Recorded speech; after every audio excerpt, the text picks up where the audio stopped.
할렐루야. 9월 27일 월요일입니다. 디모데전서 5장 1절부터 16절까지 말씀을 읽고 은혜 나누도록 하겠습니다. 늙은이를 꾸짖지 말고 권하되 아버지에게 하듯 하며 젊은이에게는 형제에게 하듯 하고 늙은 여자에게는 어머니에게 하듯 하며 젊은 여자에게는 온전히 깨끗함으로 자매에게 하듯 하라. 참 과부인 과부를 존대하라. 만일 어떤 과부에게 자녀나 손자들이 있거든 그들로 먼저 자기 집에서 효를 행하여 부모에게 보답하기를 배우게 하라. 이것이 하나님 앞에 받으실 만한 것이니라. 참 과부로서 의로운 자는 하나님께 소망을 두어 주야로 항상 간구와 기도를 하거니와 향락을 좋아하는 자는 살았으나 죽었느니라. 네가 또한 이것을 명하여 그들로 책망받을 것이 없게 하라. 누구든지 자기 친족 특히 자기 가족을 돌보지 아니하면 믿음을 배반한 자요 불신자보다 더 악한 자니라. 과부로 명부에 올릴 자는 나이가 60이 덜 되지 아니하고 한 남편의 아내였던 자로서 선한 행실의 증거가 있어 혹은 자녀를 양육하며 혹은 나그네를 대접하며 혹은 성도들의 발을 씻으며 혹은 환난당한 자들을 구제하며 혹은 모든 선한 일을 행하는 자라야 할 것이요 젊은 과부는 올리지 말지니 이는 정욕으로 그리스도를 배반할 때에 시집가고자 함이니 처음 믿음을 저버렸으므로 정죄를 받느니라. 또 그들은 게으름을 익혀 집집으로 돌아다니고 게으를 뿐 아니라 쓸데없는 말을 하며 일을 만들며 마땅히 아니할 말을 하나니 그러므로 젊은이는 시집가서 아이를 낳고 집을 다스리고 대적에게 비방할 기회를 조금도 주지 말기를 원하노라. 이미 사단에게 돌아간 자들도 있도다.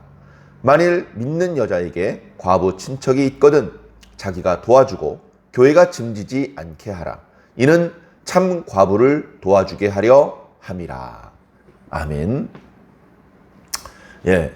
5장 앞부분에 뒷부분에도 마찬가지입니다만은 교회를 구성하고 있는 교회 공동체 구성원들을 대하는 그런 방식에 대하여서 말씀해주고 있습니다. 예.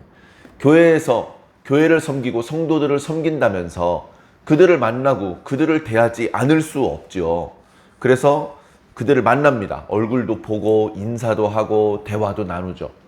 그냥 막 눈 딱 감고 설교만 하고 이렇게 하는 것이 아니고요. 주의 일은 조금씩 그 성격이 다를 수 있겠지만 결국은 인격적인 일입니다. 사람이 사람을 대하는 일이죠. 그래서 단순히 내가 알고 있는 지식이나 정보를 그 사람에게 전달해 주는 그것을 넘어서 인격과 인격이 만나는, 그러니까 단순한 정보의 전달 이상의 그 무엇인가가 존재하는 것이죠. 예를 들면 너무나 옳은 이야기를 하는데도 불구하고 듣는 사람이 불쾌할 수 있습니다. 제가 하는 말은 다 맞는 말인데 근데 이상하게 기분이 나빠? 예를 들면 그럴 수 있습니다.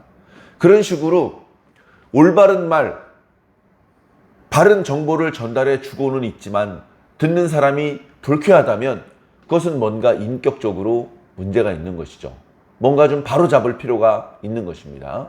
그래서 교회의 일꾼은 더군다나 예수 그리스도의 모형으로서 또 어떤 영적인 일을 담당하는 그런 일들이 있기 때문에 더더욱 그 일을 부탁받은 심부름꾼으로서의 우리들은 단순히 기능적으로 많은 것을 지식을 알고 있다. 그 지식을 전달할 수 있다. 나는 음식을 잘한다. 나는 운전을 잘한다. 나는 노래를 잘한다. 그런 자기의 재능을 교회 공동체를 위해서 이용하는 것, 그것만으로는 부족하고 그 과정에서 만나게 되는 모든 사람들과의 관계에 있어서 원만함이 필요한 것이죠. 당연히 그 가족들을 가족처럼 대하여야 될 것입니다. 가족처럼 대한다는 것은 남처럼 대하지 않고 내 살부치처럼 더 친근하게 대한다는 것이죠. 오해를 하지 않으시기를 부탁드립니다. 경우에 따라서는 이런 경우가 있죠. 가족보다 남한테 더 잘해주는 경우가 있습니다. 가족들은 매우 가깝다는 생각에 오히려 예의를 차리지 않는 경우가 많습니다. 함부로 말할 때도 있고 그러나 여기서 가족처럼 대우하라는 그런 말 뜻은 그렇게 무례하게 굴라는 뜻이 아닙니다. 친밀하게 굴라는 뜻입니다. 아낌없이 나누어주고 다정하게, 그리고 그 문제를 나의 문제라고 이렇게 생각을 하고 적극적으로 도와주고, 그런 다정하고 친밀한 관계를 말할 때 가족적인 관계라고 말하는 것이죠.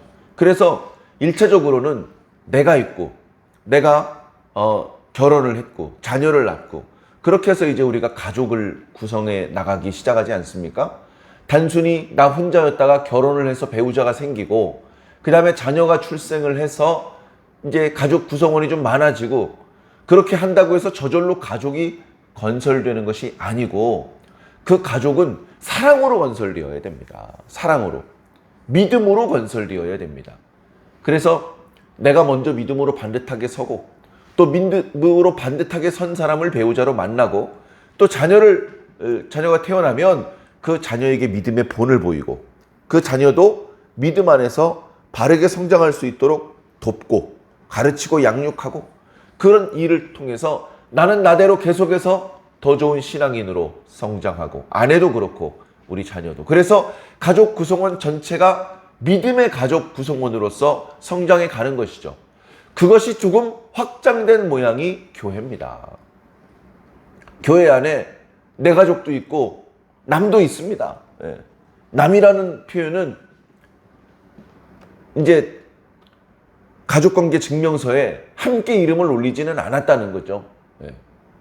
같은 집에 살고 있지는 않다는 것입니다. 친족은 아니라는 것이죠.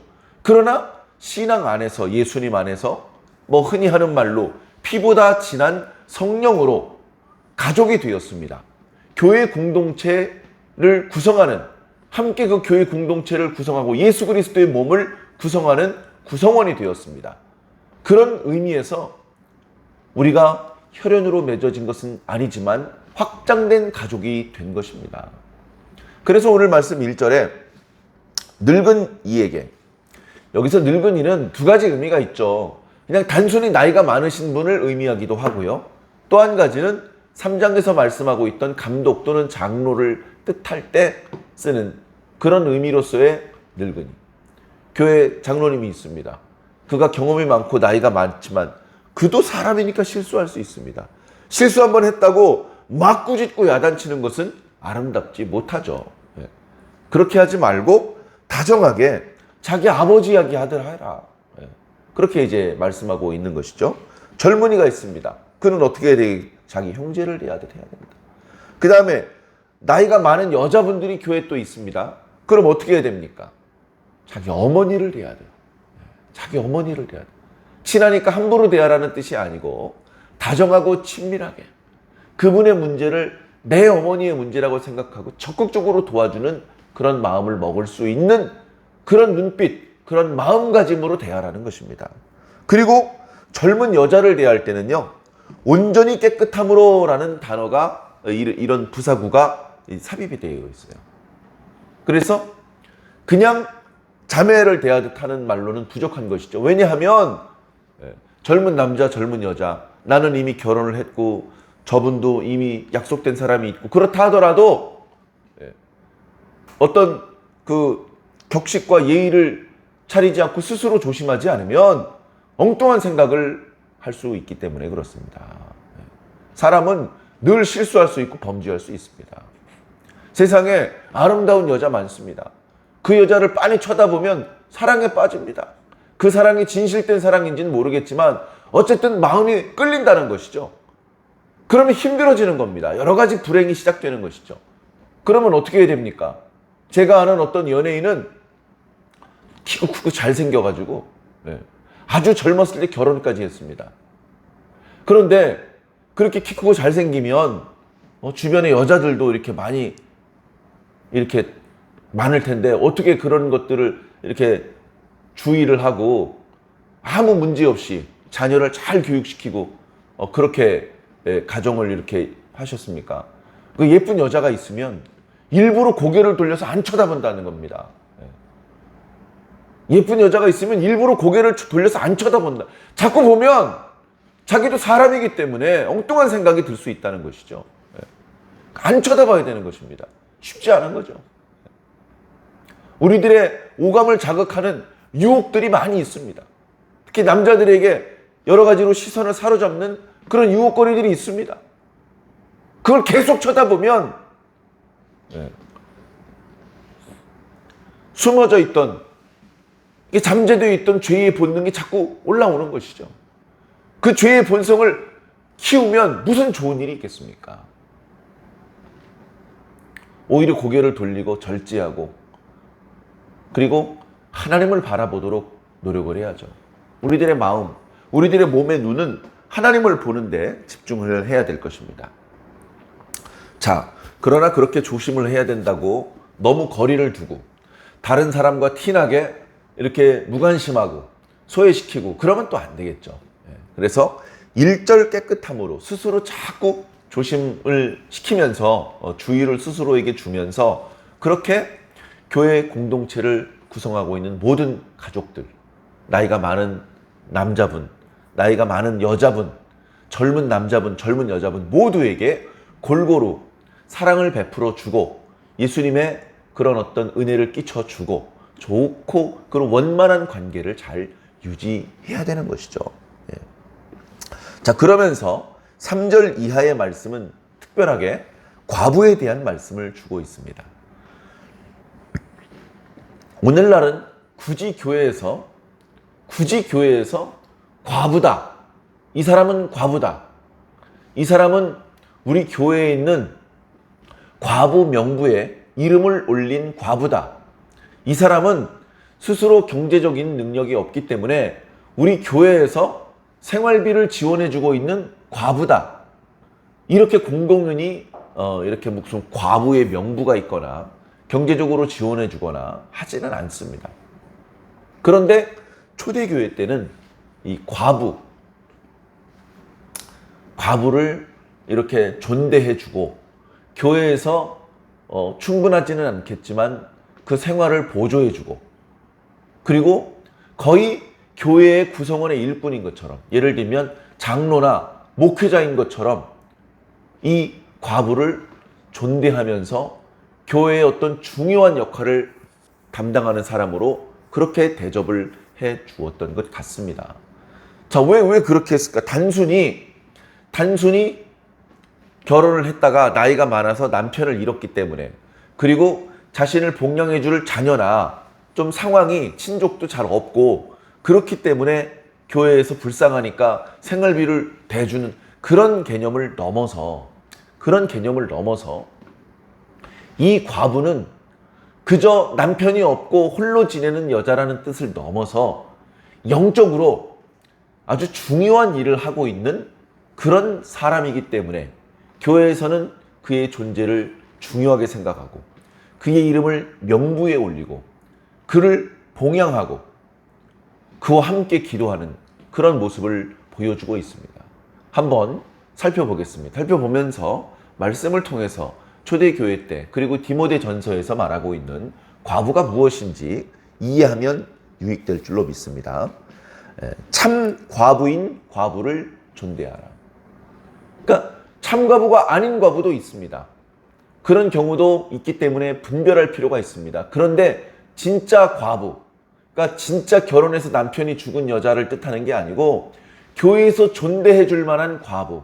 그러니까 오늘날은 이런 어떤 그 포지션이 없기 때문에 딱 설명드리기가 정확하지 않은데요. 예를 들자면 캐톨릭에 결혼을 하지 않고 교회와 성도들을 오랫동안 섬기는 수녀들, 물론 젊은 수녀들도 있지만 그 수녀들 중에서 수련을 꾸준히 잘하고 봉사를 하면서 많은 성도들에게 사랑을 받고 존경을 받는 그런 수녀도 예를 들면 많이 있죠. 그런 모습들, 또는 교회에서도 우리 이 개혁교회에서도 교회 여전도사님 중에서 강도사나 목사 안수를 굳이 받지 않고 결혼하지 않은 채 그렇게 이제 나이가 많으시도록 그냥 주님과 성도들을 섬기는 그런 분들도 있습니다. 요즘에는 많이들 결혼을 하도록 권장을 합니다.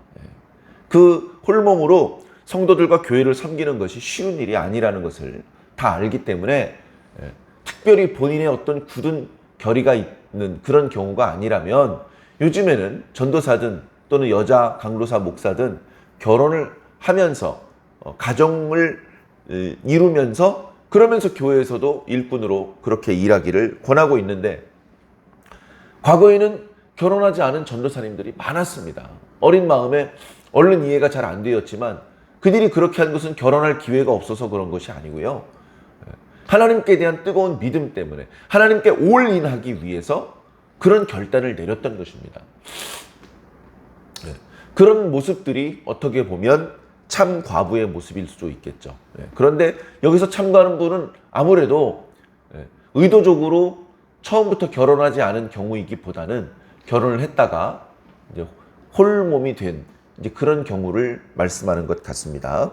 자, 참 과부가 있는데 그러면 어떻습니까? 경제력이 없잖아요. 경제력이 없는데 이 과부의 경제력, 생활을 보조하기 위해서 첫 번째로 가족들이 도와줘야 됩니다. 그래서 4절에도 자녀와 손자가 있거든 이 참 과부를 봉양하도록 해라. 그리고 뒤에도 보면요, 8절에 보니까 친족이 있어요. 이 과부에게 친족이 있어. 친자녀는 아닐지 몰라도. 그런데 그 과부를 마땅히 도와줘야 될 것 같은데 안 도와준다. 그 사람은 불신자보다 더 악한 자다라고 말하고 있는 것입니다. 그리고 오늘 말씀 마지막 부분에도 만일 믿는 여자에게 과부 친척이 있으면 그 과부의 친자녀가 아니고 친척이라 하더라도 도와줄 수 있으면 최대한 자기 가족 중에 있는 과부를 도와주어라. 그런데 그렇게까지도 주변에 친족이 없으면 힘들겠지만 교회에서 그 과부를 책임졌으면 좋겠다.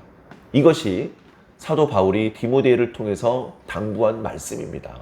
오늘날은 이런 경우가 없다 하더라도 우리 주변에 다양한 형태의 약자들이 많이 있습니다. 경제적으로 약자, 사회적으로 약자, 그러면서 신앙적으로는 하나님께 풍성한 은혜를 입은 그런 자들이 많이 있습니다. 5절에 보니까요, 존경받고 존대받는 과부의 모습이 나타나고 있는데요.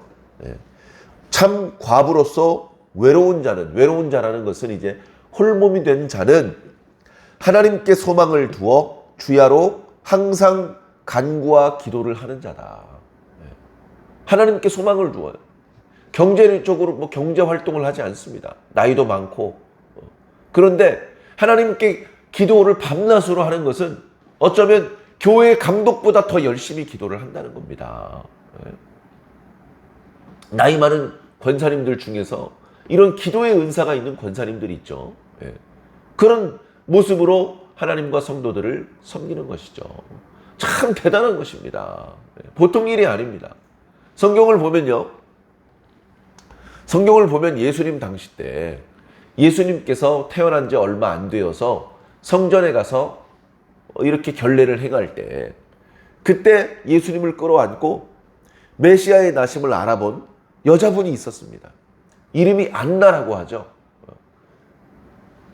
그 안나는 어렸을 때 결혼했다가 과부가 되어가지고 과부가 된 지 80년이 넘었습니다. 그런데 제가 하지 않고 늘 성전에서 기도하는 사람이었다라고 말합니다. 그쯤 되니까 그 주변 사람들이 그 안나라는 분을 다 압니다. 다 두려워하고 다 존경합니다. 아이고 또 기도하러 오셨네. 아이고 아직도 기도하고 계시네. 다 그 안나를 존경하고 자기의 문제를 안나에게 털어놓으며 함께 기도해달라고 부탁하는, 그래서 그 주변 사람들에게 거의 여선지자의 역할을 하고 있었습니다. 그것이 바로 오늘 본문 말씀에서 사도 바울이 디모데에게 권면하고 있는 참 과부의 모범적인 모습일 것입니다. 그런 케이스가 그렇게 많지는 않을 것입니다. 우리 사회에, 우리 교회에 과부가 득식을하다 별로 바람직하지 않습니다. 그러나 이런 경우가 된다면 안나처럼 정말로 주야로 하나님께 소망을 두어 기도하기에 힘쓰는 자이어야 할 것입니다. 그 반대는 무엇이냐? 6절에 향락을 좋아하는 자. 과부야, 홀로 지내는 것을 홀로 지내는 상황이 되었어. 근데 향락을 좋아해. 먹고 마시고 즐기고 일하는 건 싫어하고 이런 모습은 바람직하지 않다. 교회에서 존대할 가치가 없는 사람이다. 이런 것을 명해서 책망할 것이 없게 하라. 과부된 자가 늘 하나님께 소망을 두고 기도하면 좋은데 그렇게 잘 하다가도 어느 순간 삐끗할 수 있습니다. 그런 어떤 경건한 모습을 잃어버릴 수 있습니다. 그럴 때 옆에서 주의 종이 말씀으로 잘 권고해서 정말로 하나님께 칭찬받을 수 있는 참 과부의 모습을 회복해야 되겠죠. 책망받지 않을 수 있도록 도와주어야 되겠죠. 자, 9절부터는 구체적으로 과부의 그 명부의 이름을 올릴 기준에 대해서 말하고 있습니다. 자, 우선 나이가 60에 못 미치는 자는 과부의 명부에 이름을 올리지 말 것을 권하고 있습니다. 젊은 자라는 것이죠. 그리고 과거에 남편이 한 명이 아니었어. 뭐 여러 가지 사정이 있을 수 있겠지만 남편이 2명, 3명이었어. 그런 경우는 역시 덕이 되지 않기 때문에 과부의 명부에 이름을 올리는 것은 좋지 않다. 그러면서 10절에 선한 행실에 증거가 있는 자다. 어쩌다 반짝 과부의 명부에 이름을 올리기 위해서 선한 행실을 보이는 외식하는 것이 아니고 오랜 기간 동안 주의 종과 옆에 있던 성도들이 목격을 했었던 선한 일을 하고 있는 사람이다. 이 사람은 진짜다.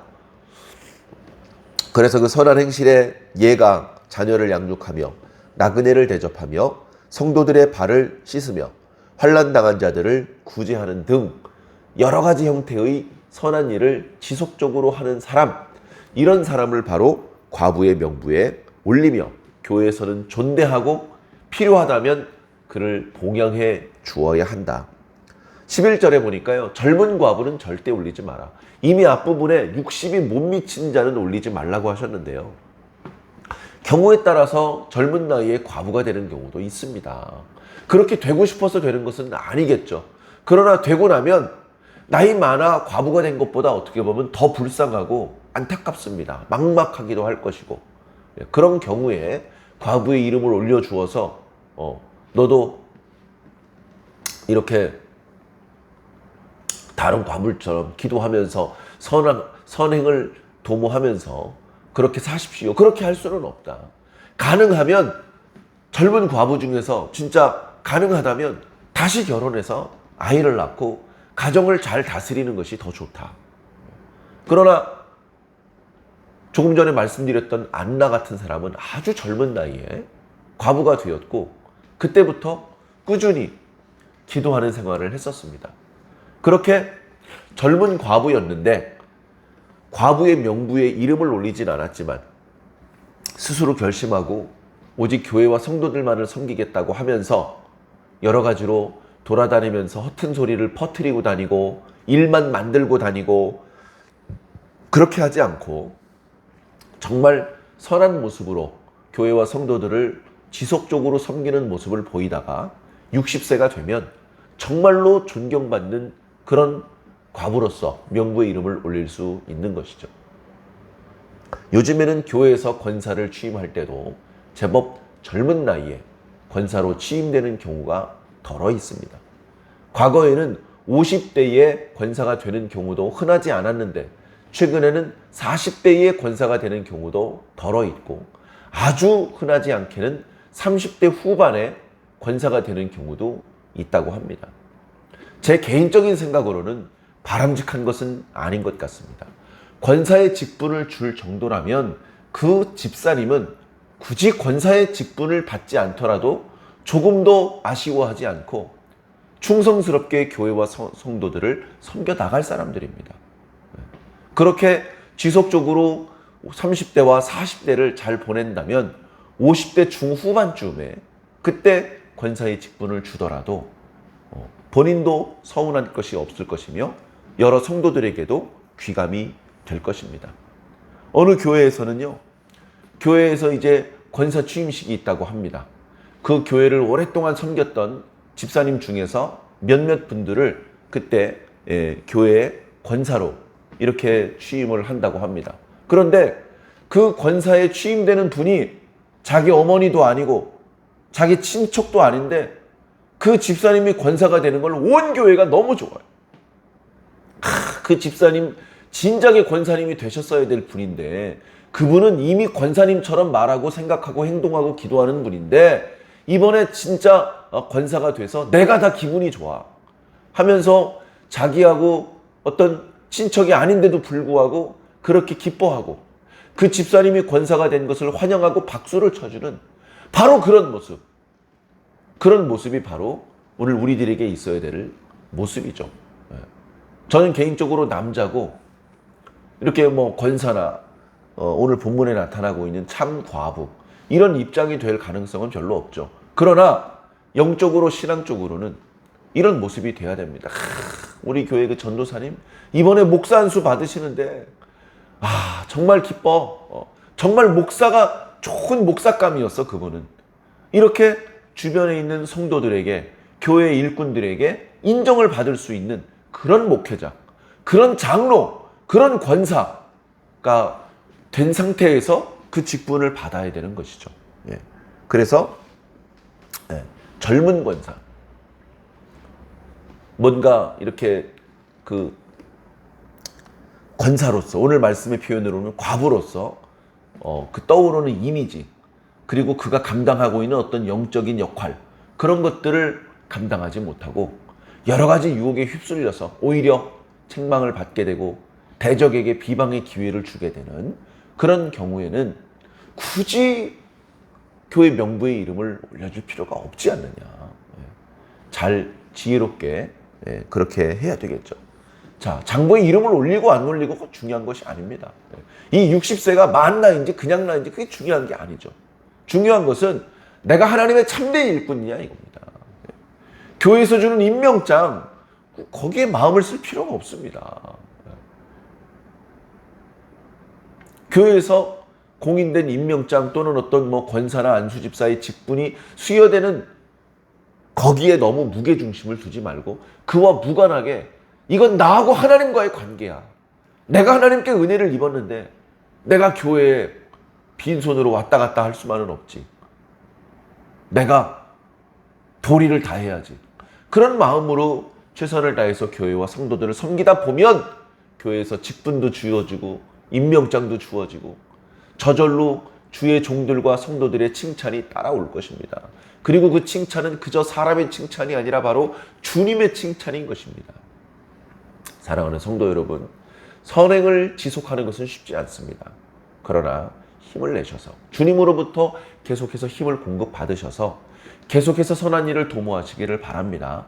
칭찬이 사람이 아니라 하나님께로부터 임할 줄을 믿습니다. 꼭 그 칭찬받게 되시기를 주님 이름으로 간절히 축원합니다.